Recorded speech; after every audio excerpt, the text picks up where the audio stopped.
Ay nako, mental health is indeed an issue. O, di ba? Nakakalungkot lang kasi itong ating isa sa mga inahangaan nating beauty queen at alam mo yon, na sumabak na rin sa sa showbiz na si Rabia Mateo, nakakalungkot lang makita na nag-post pa siya ng kanyang recent na kalagayan na kung saan inamin nga niya na siya may pinagdadaanan sa kanyang mental health at sabay nito meron pang pinost, kasama pa sa pinost niya yung parang certificate mula sa kanyang psychiatrist na nagpapatunay na meron nga siyang o na-diagnose nga siya bilang may depression at anxious distress at pinayuhan din siya na maglelo sa kanyang mga gawain sa showbiz at i-address yung issue tungkol dito, tapos pagpatuloy ang kanyang pag-iinom ng medication. Parang kami na nasa tamang oras, hindi na pupuyat, hindi na stress, hindi na papagod,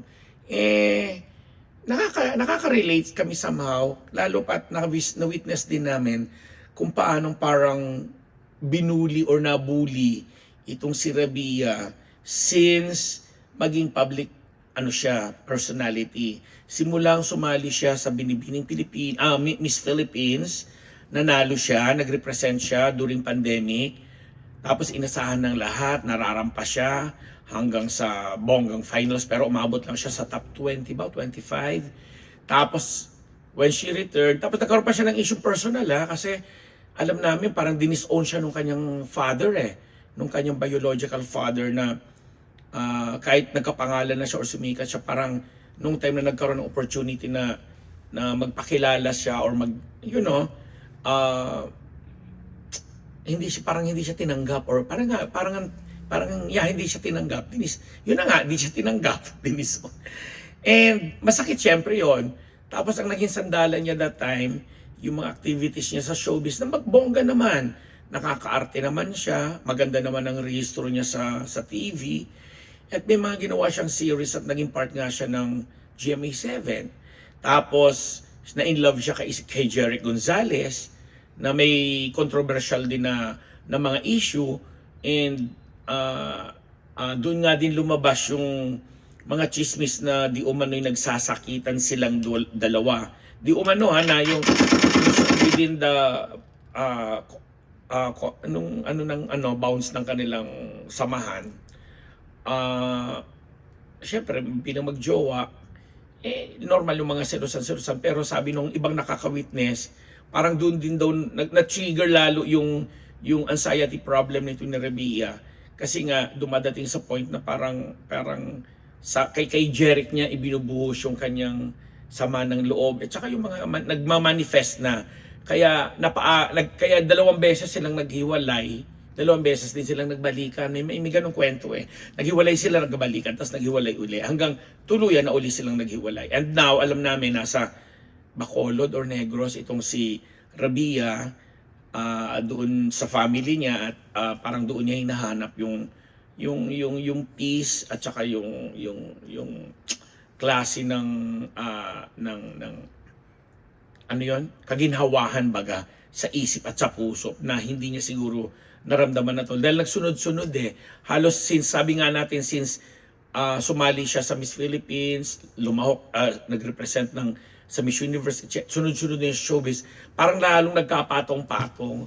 Kaya itong pinalabas niyang panawagan, kasi nananawagan siya at the same time na sana daw mas maging maingat tayo sa mga salitang bibitawan natin or ipupukol natin sa isang tao na hindi naman daw natin kilala or alam na meron palang pinagdadaanan na depresyon kagaya niya sa kanyang mental health. And hindi niya ikinahihiya yun dahil sabi niya eventually din naman, kung makakabangon is dapat lang makabangon. Tapos nabanggit pa nga niya dun sa post niya yung naging kondisyon at naging sitwasyon at kinahantungan nung pambubuli sa namayapang anak ni kapatid at kaibigang Kim Atienza, na sana naman daw ay wag mangyari sa kanya kasi kinakaya pa niya, pero again, pinaalalahanan niya yung mga bashers na mas lawakan pa ang pangunawa. Kaya kami din dito sa Unbettable Channel, nakikisimpatiya kami kay Rabia at nauunawaan namin ang kanyang pinanggagalingan kasi nga, lalo pa sa kondisyon niya, nagkataon lang talaga siguro si Rabia kahit papano, meron training bilang isang beauty queen na ang disiplina sa katawan at pag-iisip ay iba sa karamihan. Kaya parang napaglalabanan pa niya at alam niyang i-address. Kaya nga siguro na mag-decision siyang maglelo sa mga activities niya sa showbiz at unahin siyempre ang tawag ng para gumaling siya sa kanyang medical na kalagayan o sitwasyon, itong pinapahalagahan niya. Ganyan po talaga. Ako naunawaan ko kasi ganyan din na nangyayari sa akin, di ba, Don? Ako umalis ako ng Marites University kasi nga po yung aking mga iniinom na gamot, lalo na pag bandang gabi na, ay hindi sumasakto or hindi tumatama sa oras na sabi ng mga doktor ko, ano pa ang bisa noon, mawawalan siya ng saysay, plus the fact na meron na din akong problema sa aking meron na rin akong sleeping disorder, kumbaga, na bilang nagkakaedad na rin po, paputol-putol na at hindi na nakukumpleto kahit 4 o 5 oras yung tulog talaga.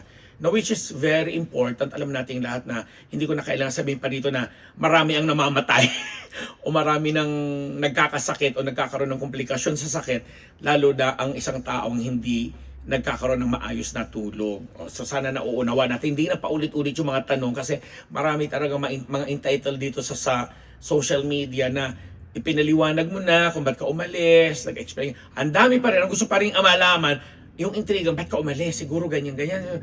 Sus! Pero ako, hindi ko na lang din pinapansin yan dahil gaya ni Rabia Mateo, may mga taong eksperto sa komunidad natin o sa bayan natin o sa paligid natin na willing pa rin tumulong. At may mga tao at kaibigan tayong handa pa rin tayong tulungan. Kaya sa mga viewers natin dyan na gusto pa rin manood at makapakinig sa amin dito kahit nabubulol ako at sa maraming pagkakataon, maraming salamat sa inyong lahat sa pangunawa, sa pag-intindi at again, sa pag-subscribe dito sa ating munting channel.